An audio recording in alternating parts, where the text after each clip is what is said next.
Millionaires don't have more stuff, they have less. And that's exactly why they're rich. Studies show the average millionaire owns 1/3 the possessions of the average American, but 10 times the net worth. How is that possible? Because while everyone else is working 40 years to fill garages with stuff they don't use, minimalists are building actual wealth. Most people think more is better. Bigger house, more cars, overflowing closets. Result? Full storage unit, empty retirement account. Meanwhile, the quiet minimalists are retiring 15 to 20 years early with the same income everyone else has. I'm breaking down 7 minimalist rules that preserve wealth forever. Not about living in a van or deprivation. Strategic minimalism that keeps money in investments, not landfills.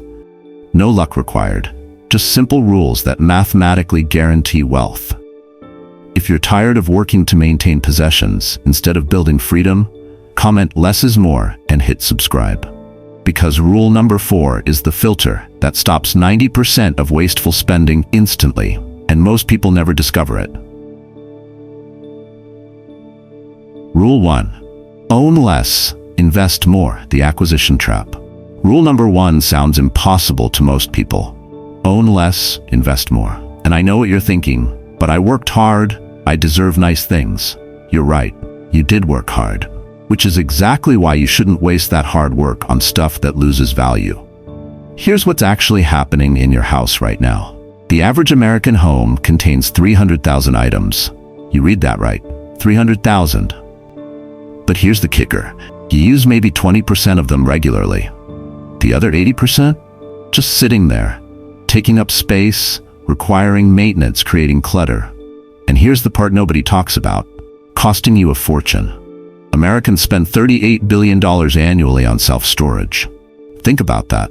People are literally paying monthly rent for stuff they don't use enough to keep in their actual homes, while simultaneously claiming they can't afford to save for retirement. You're not broke because you don't earn enough. You're broke because you're renting a second home for your unused possessions. Let me show you the math that changes everything.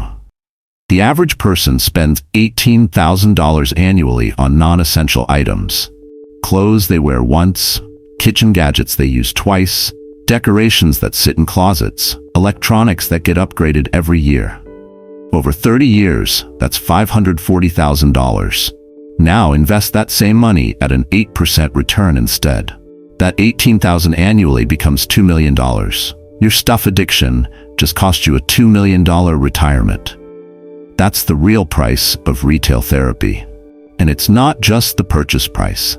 Every possession you own requires something from you. Space to store it, time to maintain it, mental energy to manage it, insurance to protect it, eventually an effort to dispose of it. When you own 100 items, it's manageable. 1,000 items, you're constantly organizing. 10,000 items, congratulations. Managing your stuff is now a part-time job you're not getting paid for. Marcus Aurelius was the Roman emperor from 161 to 180 AD. The most powerful man in the world. Could own anything, choose to own almost nothing. He wrote in his Meditations, "Very little is needed to make a happy life. It is all within yourself, in your way of thinking."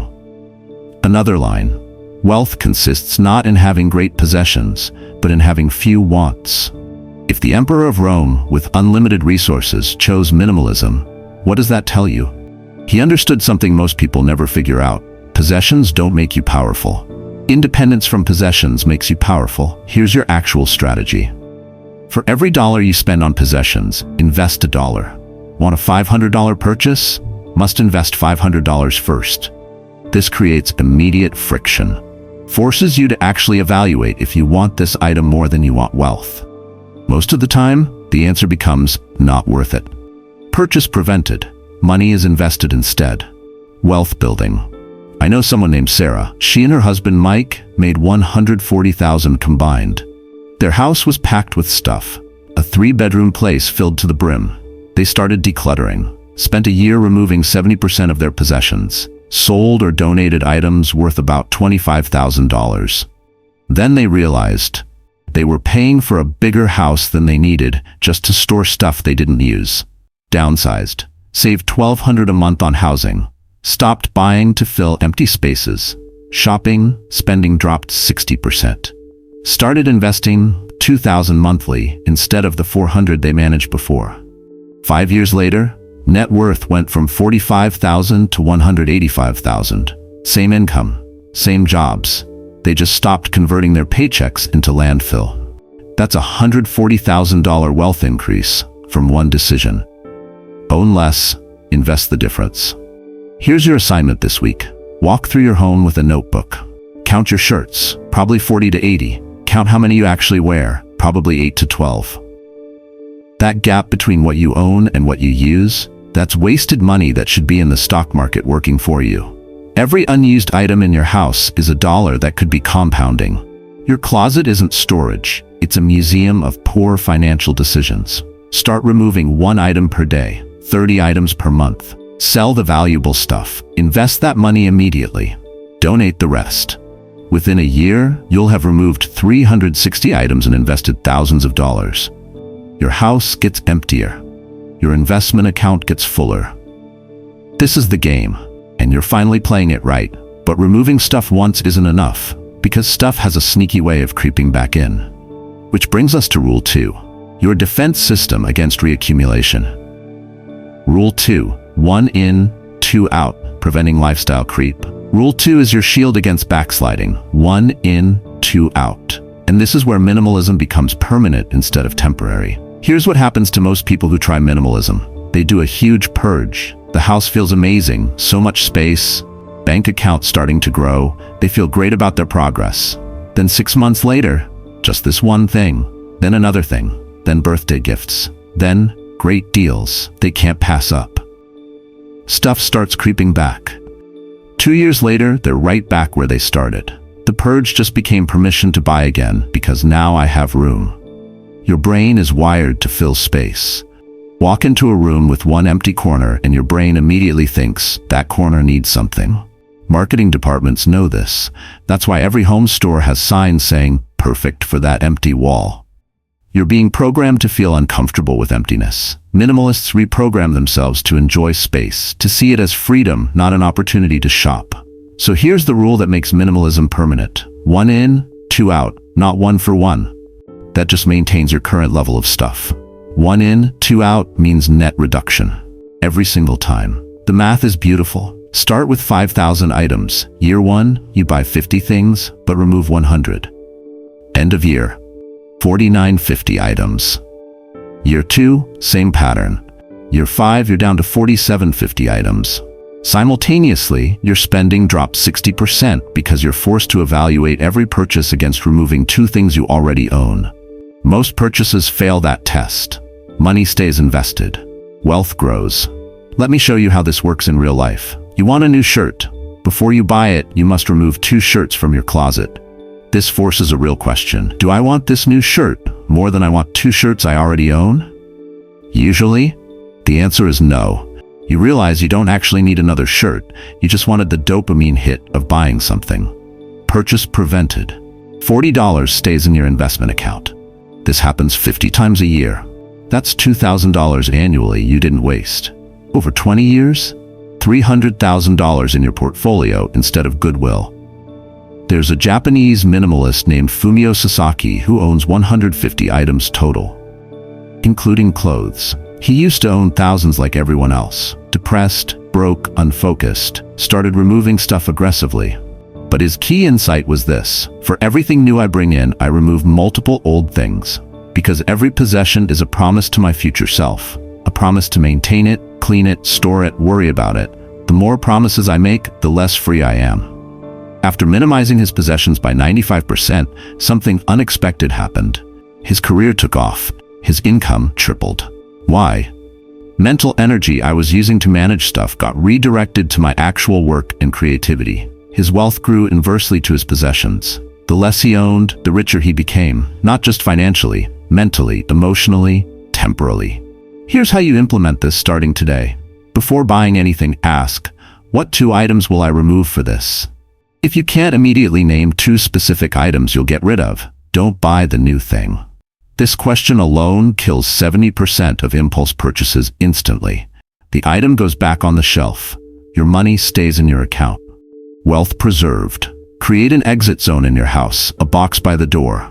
When you do buy something new, immediately put 2 items in that box. They must leave your house within 48 hours. Donated or sold. No postponing. No, maybe I'll need this someday. Out. This is the system.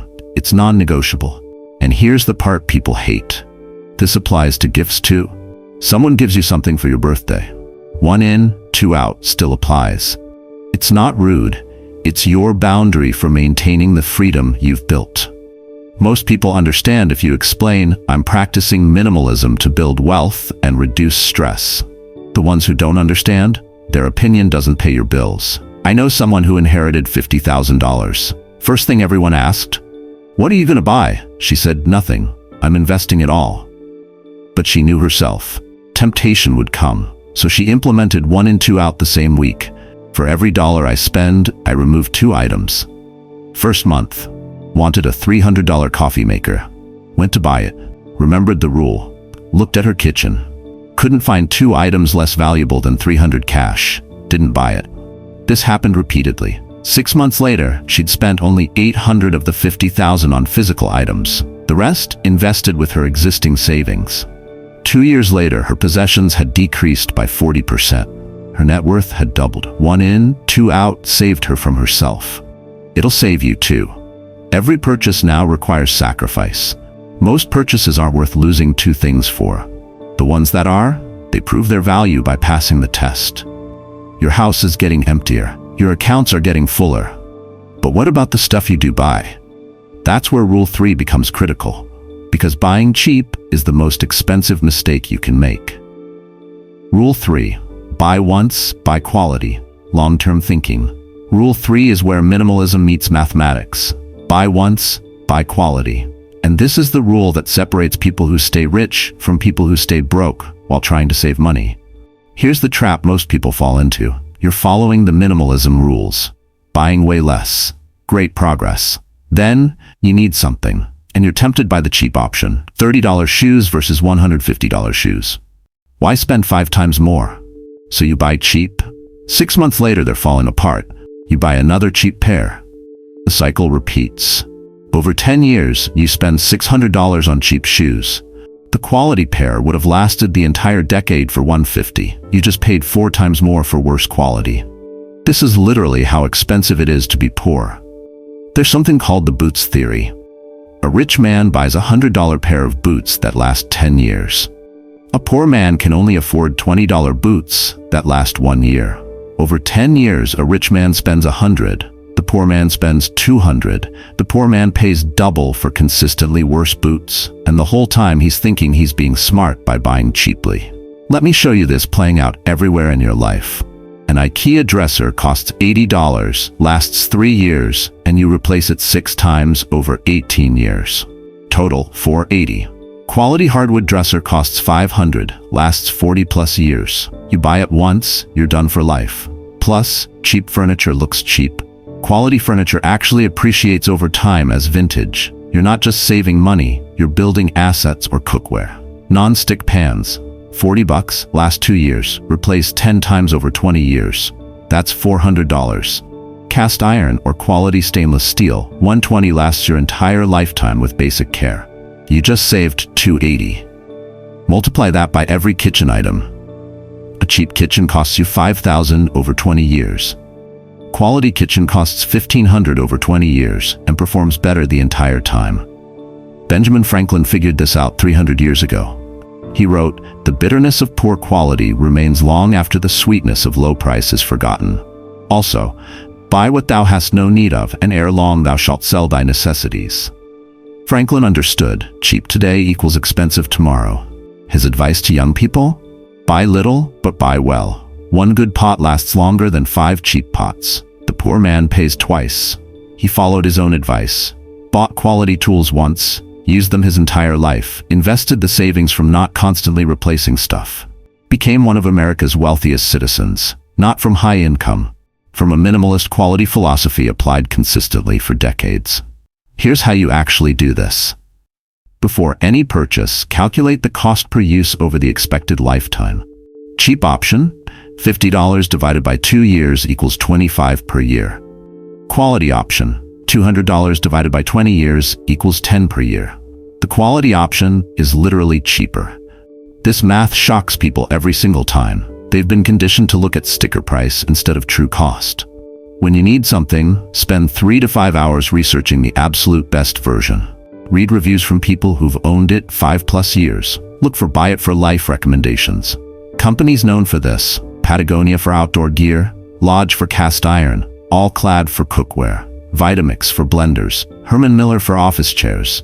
Yes, they're expensive up front, but you buy once and you're done. Forever. You can literally leave these items to your children. And here's the discipline part. Save up for the quality version. Don't buy the cheap version while you're saving, because you'll never upgrade. You'll just keep replacing the cheap version forever. Wait, save, buy quality once. This also teaches you delayed gratification, which is worth more than the item itself. There's a freelance writer who works from home 8 to 10 hours daily, kept buying cheap office chairs for $100 to $150. Each lasted 18 months. After 6 years, he had chronic back problems, productivity tanking, medical bills hit $3,000. He was considering quitting freelancing because it hurt too much. Finally bought a used Herman Miller chair for $800. Felt insane spending that much. Within 2 months, back pain is gone. Productivity up 30%. Income increased from $65,000 to $85,000 because he could work more and do better quality work. 8 years later, still using the same chair. Still perfect. The calculation? Cheap chairs cost $600 plus $3,000 medical bills, plus lost income. Quality chair cost $800, made him money, and saved his health. The expensive chair wasn't an expense. It was an investment in his capacity to earn. This is the mindset shift. Quality items aren't luxuries. They're tools that pay for themselves. Here's your buy it for life starter list. Cast iron skillet from Lodge, $30, lasts 100+ years. Quality boots, $300, last 20+ years with Resolling. A wool blanket from Pendleton, $200, lasts a lifetime. All-Clad cookware set, $500, lifetime warranty. Herman Miller office chair, $800, 25-year lifespan minimum. These aren't expenses. They're one-time investments that serve you for decades. Buy once, cry once about the price. Then never think about it again because you're done. Meanwhile, everyone else is on their 7th replacement, wondering why they can't get ahead financially. You're buying less, buying quality, watching your wealth grow. But how do you decide what to buy in the first place? That's where Rule 4 becomes your superpower. Rule 4, the 30-day need versus want filter. Rule 4 is the filter that stops 90% of purchases before they happen. The 30-day need versus want test. And this might be the most powerful wealth-building tool you'll ever use. Here's what's happening right now. You're being minimalist. Buying quality when you do buy, making great progress, but you're still making purchases you regret. Needed that thing, used it twice. Your Amazon wish list has 40 important items. You can't tell anymore what's actually a need versus what's just a want, dressed up as a need. And your bank account is bleeding from necessary purchases that turned out to be completely unnecessary. Marketing has figured out how to hack your brain. They create artificial urgency. Sale ends tonight. They trigger FOMO. Only 3 left in stock. They make wants feel like needs, essential for modern living. You buy immediately. Regret later. Your closet is full of items that marketing convinced you were essential. Spoiler, they weren't. Here are the numbers that should terrify you. The average American spends $18,000 annually on non-essentials. 84% of people regret at least some impulse purchases. That means $7,400 per year spent on stuff you wish you hadn't bought. Over 30 years? $222,000 wasted on regretted purchases. That's a house, that's retirement, that's freedom. Gone, because you couldn't distinguish between I need this and I want this right now. Every emotion becomes an excuse to buy. Bad day, retail therapy. Good day, I deserve this. Bored? Browse Amazon. Anxious? Buy security blankets. Happy? Celebration purchase. You're not shopping, you're medicating emotions with purchases, and it's bankrupting you. Here's the rule that fixes everything. Want something? Add it to a list with today's date. Wait 30 days. Still want it after 30 days? Still seems needed? Buy it then. Don't want it anymore? You just save that money. This simple rule kills 70% of impulse purchases, dead, before they drain your account. Why 30 days specifically? Because emotional purchases are emotional.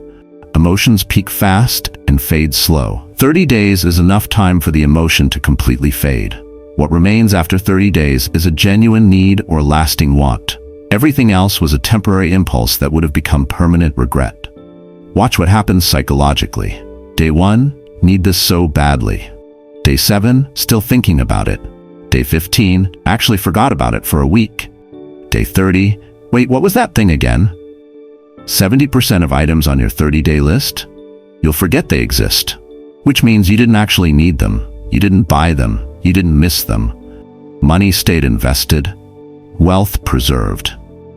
Warren Buffett became a billionaire using this exact approach. He's famous for taking months or years before making decisions, studies investments for 6+ months before buying. He applies this to everything, lived in the same house for 60 years. Bought it in 1958 for $31,500. Drives cars until they die. Wears the same style suit for decades. The reporter asked him once, "How do you know what to buy?" Buffett answered, "I assume everything is unnecessary until proven otherwise through time." Most purchases, given time, prove themselves unnecessary. If Warren Buffett, who can afford anything, waits months before purchases, what does that tell you? Wealthy people delay. Poor people impulsively buy. Rich people let time filter decisions. Broke people let emotions drive decisions. Here's your actual implementation system. Open a note app or spreadsheet right now. Create columns. Item, date added, price, reason. When you want something, add it with today's date. Nope, just add it. You get instant relief. I can buy it, just not today. That's enough to quiet the impulse. Every Sunday, review your list. Items past 30 days? Decide now. Usually the answer is, don't want it anymore. Items under 30 days? Keep waiting. Track how many items never make it past 30 days. That number times the average price equals the amount you're saving monthly. Most people save $500 to $1,500 monthly from this one rule. That's $6,000 to $18,000 annually. Over 20 years invested at 8%, $300,000 to $900,000 in wealth. From one simple spreadsheet that made you wait. Before you add anything to the 30-day list, ask these questions. Will I use this weekly for the next year? If no, it's a want. Can I accomplish the same goal without buying this? If yes, it's a want. Would I buy this at full price? If no, you don't actually want it, you want a deal. Will I remember owning this in 5 years? If no, it's meaningless. Does this replace something or just add clutter? If it adds, that's a warning sign. Here's the investment comparison that changes everything. You see something for $300. Calculate. $300 invested at 8% for 30 years becomes $3,000. The question transforms from, do I want this, to is this item worth $3,000 to me? The answer is almost always absolutely not. Back on the 30-day list, where 70% of the time you'll forget you wanted it. I know someone who is an admitted Amazon addict, 15 packages monthly. Spending $800 to $1,200 a month on essentials. Net worth at 35, $18,000, should have been $150 minimum. She tried the 30-day rule. First week, added 12 items to the list, bought nothing. Felt actual withdrawal anxiety. Week 4, looked at the first items she added, couldn't remember why she needed them. Month 6, only added 3 items total. Bought 1. Her Amazon spending dropped from $1,000 to $180 monthly. Started investing the 8/20 difference. 3 years later at 38, net worth jumped from $18,000 to $85,000. Her Amazon cart still has 200 items she wants. None purchased, none missed. She looks at it as a reminder, this is the wealth I almost wasted. The 30-day filter is a lie detector for your brain. It exposes fake needs and shows that most wants aren't even lasting wants. They're temporary emotional impulses that cost permanent money. But waiting isn't enough. You need the system to run itself, which is exactly what Rule 5 does. Rule 5. Automate everything. Remove decision fatigue. Rule 5 is what makes minimalism sustainable forever. Automate everything. Because here's the truth, nobody tells you about willpower. It runs out every single day. You're being disciplined right now. following the rules, making great choices. But every month you face decisions. Should I invest this month? How much should I save? Did I remember to pay that bill?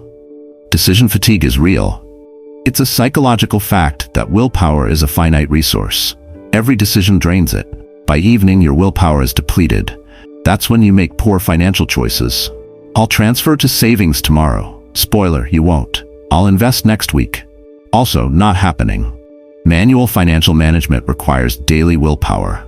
Most humans don't have it. The data proves this. People who manually save average 5.2% of their income. People with automated savings average 15.3%. That's 3 times more savings from automation alone. Same person, same income, different system. Automation doesn't require willpower. It just happens whether you feel like it or not. Think about the mental load you're carrying right now. 12 bills to remember every month. Multiple savings goals to fund manually. Investment contributions to remember. Budget to track. By day 15 of the month, you're mentally exhausted. By day 25, mistakes are happening.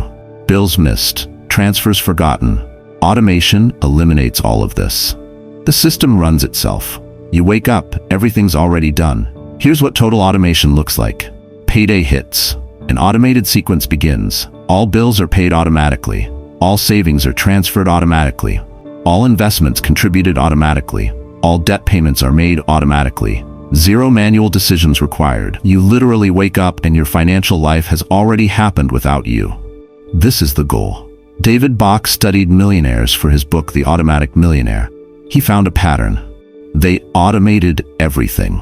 His famous example was a couple named Jim and Sue. Combined income is $55,000. Nothing special. Retired millionaires at 55. How? We automated everything 30 years ago and never thought about it again.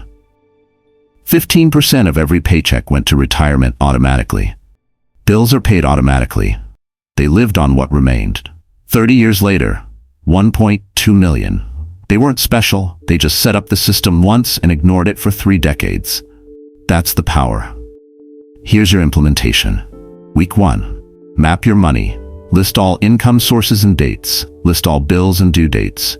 List savings goals and target amounts. Get your current situation visible on paper. Week 2. Set up savings automation. Call your 401k administrator. Increase contribution by 15%. Open a Roth IRA. Set up a 583 monthly auto contribution. Open a high-yield savings account. Set up an auto transfer from checking the day after payday. Open a brokerage account. Set up monthly auto investment into index funds. Week 3. Set up bill automation. Every single bill goes on auto pay from checking. Use credit cards for as many as possible because cash back. Pay off the card automatically every month. Confirm that every bill is now on autopilot. Week 4. Create buffer. Keep $1,000 to $2,000 in checking as a buffer. This prevents overdrafts due to automation timing issues. Peace of mind money. The maintenance is minimal. Monthly, glance at accounts for 5 minutes. Make sure everything looks normal. Quarterly, 15-minute review. Annually, 2-hour review and rebalance if needed. Total time invested, 2 hours per year instead of 20+ hours managing manually. I know someone who admits, I'm terrible with money. I forget everything. He kept overdrafting, missing payments, credit score 620. Net worth is negative 8,000 at 28. A friend told him, just automate everything and forget about it. He did it in 1 weekend. 401k maxed automatically. Roth IRA 500 monthly automatically. All bills auto pay, savings auto transfer. Then he forgot about it completely because that's his natural tendency. 15 years later, at 43, net worth 520,000, credit score 805, 0 missed payments ever. He got rich by forgetting he had money. The automation worked because he ignored it. His weakness became his wealth building strategy. You've automated your wealth building. Money is flowing to investments without decisions, bills paying themselves. But there's one more trap that destroys wealth faster than anything else. And Rule 6 is your shield against it. Rule 6, fixed lifestyle, growing income, the wealth gap. Rule 6 is the accelerator that turns good savers into early retirees. Fixed lifestyle, growing income. This is the rule that separates people who retire at 67 from people who retire at 52. You're going to get raises, promotions, career growth. Your income will increase over the next 20 years. Guaranteed. Here's what happens to most people. Income rises, spending rises to match. They're always living at the edge of their income. Always paycheck to paycheck, just at progressively higher income levels. They never build wealth. They just get more expensive to maintain. Here's the trap in action. Doctor finishes residency, was making $60,000, living frugally, becomes attending physician, makes $250,000. Immediately, $600,000 house, $80,000 car, $5,000 monthly lifestyle. Now saving only 10% to $25,000 yearly. High income, average wealth building. Meanwhile, there's an engineer. Started at $65,000, lived on $50,000. 10 years later makes $120,000. Still lives on $60,000, saves $60,000 yearly. That's a 50% savings rate. Lower income than the doctor. Building wealth 2.4 times faster. Over 20 years, who wins? Doctor making $350,000, spending $300,000, saving $50,000 annually. An engineer making $150,000, spending $70,000, saving $80,000 annually. The engineer retires with more wealth despite earning half as much, because lifestyle stayed fixed while income grew. Seneca was one of the richest men in ancient Rome, worth the equivalent of $2 billion today. Lived in modest rooms, ate simple food, wore basic clothes. He wrote, "Wealth is the slave of a wise man, master of a fool. Also, set aside certain days to live as a poor man, so you remember you need nothing more than what you have." As his income grew massively, his lifestyle didn't. Result? Accumulated enormous wealth while living modestly. His philosophy: when income rises, let gratitude rise, not lifestyle. Here's your actual strategy. Find your comfortable lifestyle number right now. Calculate, what does your current lifestyle cost monthly? Are you comfortable? If yes, this is your number. Lock it there forever. If no, adjust minimally upward until you're comfortable. Then lock that number. That becomes your maximum lifestyle spending for life. When you get a raise, here's what happens. Celebrate with a nice dinner, $100 to $200, that's it.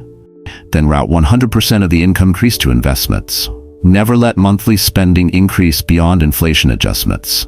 All income growth equals wealth growth. This is the formula. The only adjustments allowed: inflation. If your locked lifestyle costs $60,000 in 2024, adjust to $61,800 in 2025 for 3% inflation. Small adjustment keeps pace with costs. But lifestyle doesn't creep beyond actual inflation. No new cars, no luxury upgrades, no lifestyle inflation beyond the cost of living. There's a professor who started at $58,000. Small 2-bedroom apartment, $950 monthly rent. Colleagues told him, once you get tenure, you'll upgrade. He said, why? I like this place. Got tenure at $78,000. Stayed in the same apartment. Got a full professorship at $95,000. Same apartment. Got endowed chair at $120,000. Still in the same apartment 18 years later. Colleagues bought big houses and new cars. Everyone thought he was struggling. Reality? Net worth at 62, $2.1 million. Retired early to write books. His rent, $1,450 with rent control. Colleagues' mortgages, $3,500 to $5,000. They're still working at 70. He retired at 62. His quote, I like my life at 58,000. Why change it at 120,000? That's the mindset. Find comfortable, stay there. Bank everything else. Within 20 years, you're financially independent while everyone else is still grinding. Here's your wealth timeline if you do this. Year 0, income $75,000. Lifestyle $55,000, save $20,000. Year 5, income $90,000, lifestyle $58,000, save $32,000. Year 10, income $108,000, lifestyle $61,000, save $47,000. Year 15, income $128,000, lifestyle $64,000, save $64,000. Year 20, income $150,000, lifestyle $67,000, save $83,000. Your lifestyle increased by 22% over 20 years, just inflation. Your income doubled. Your savings rate went from 27% to 55%. You invested approximately $1 million over those 20 years. With growth at 8%, $2.5 million plus net worth. Financial independence achieved.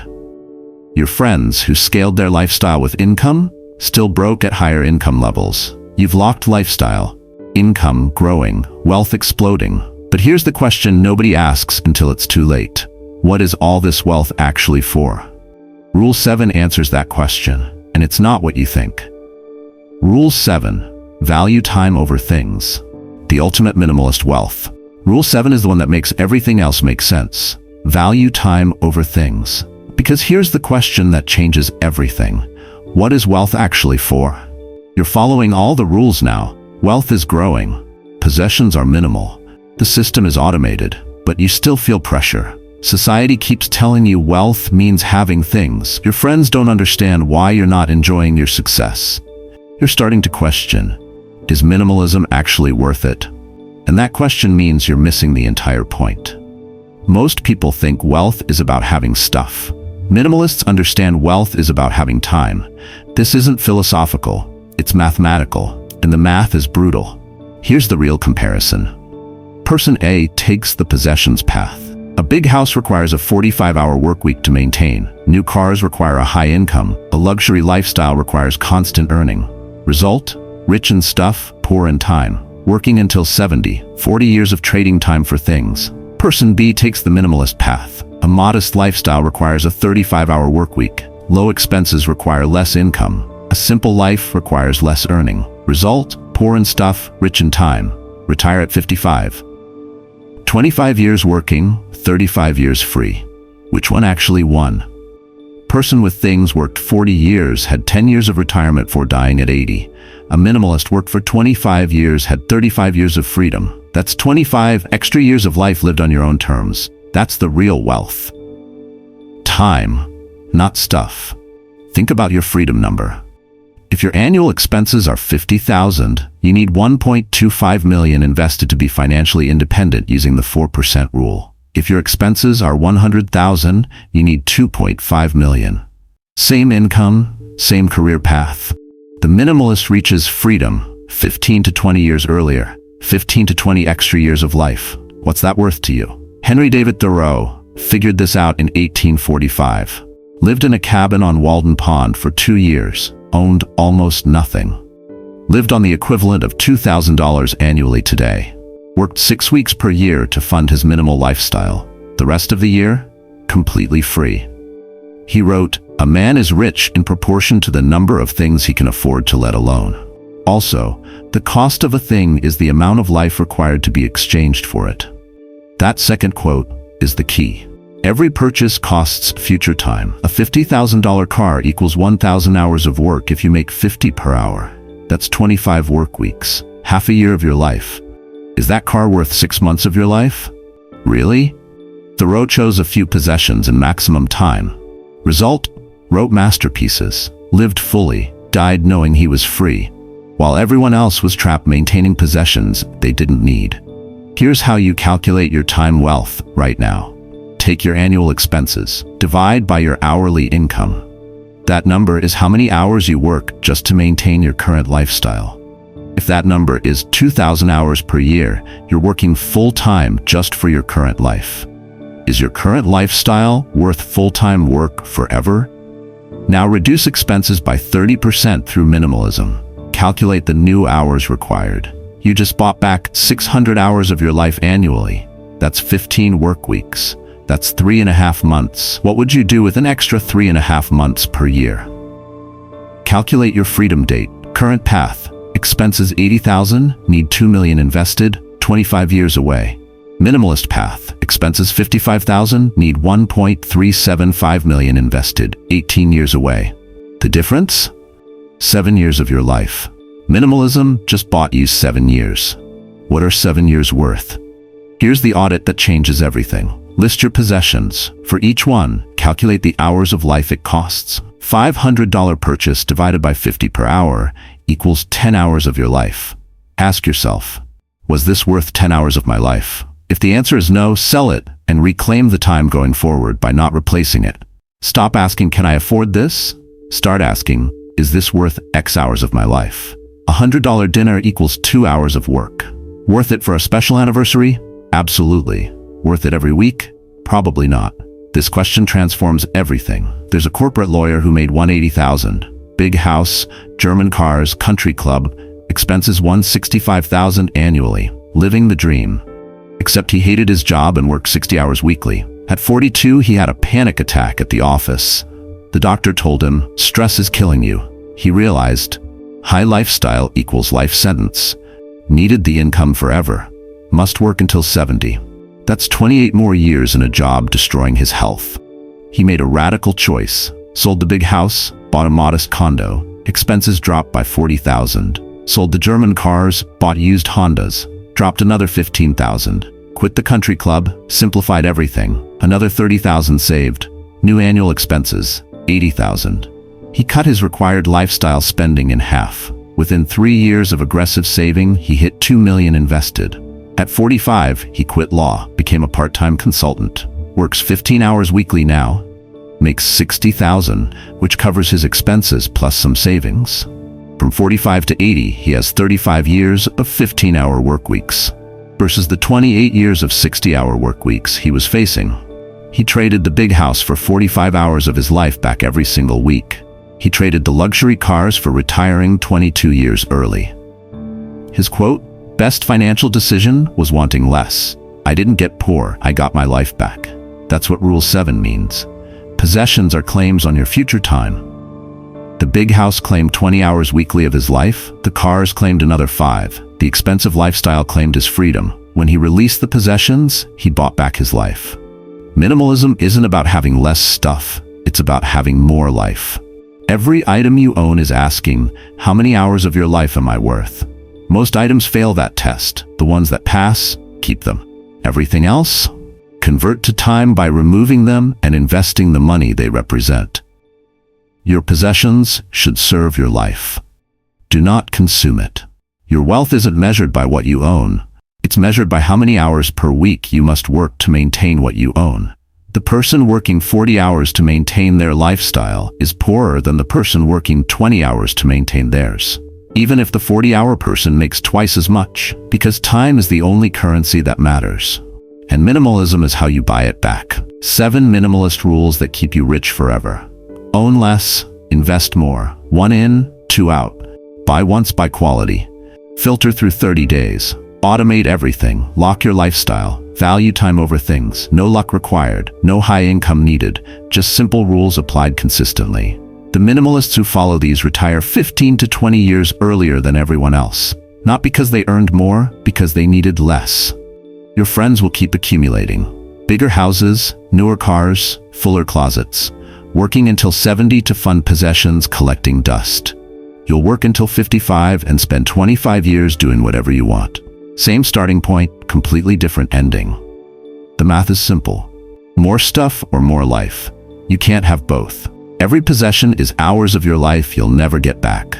Every dollar invested is freedom you're buying. Your move. Comment less is more if you're building wealth through minimalism. Subscribe for strategies that create actual freedom. Share with someone drowning in stuff but dreaming of time. Because rich people don't have more stuff, they have less. And that's exactly how they stay rich forever.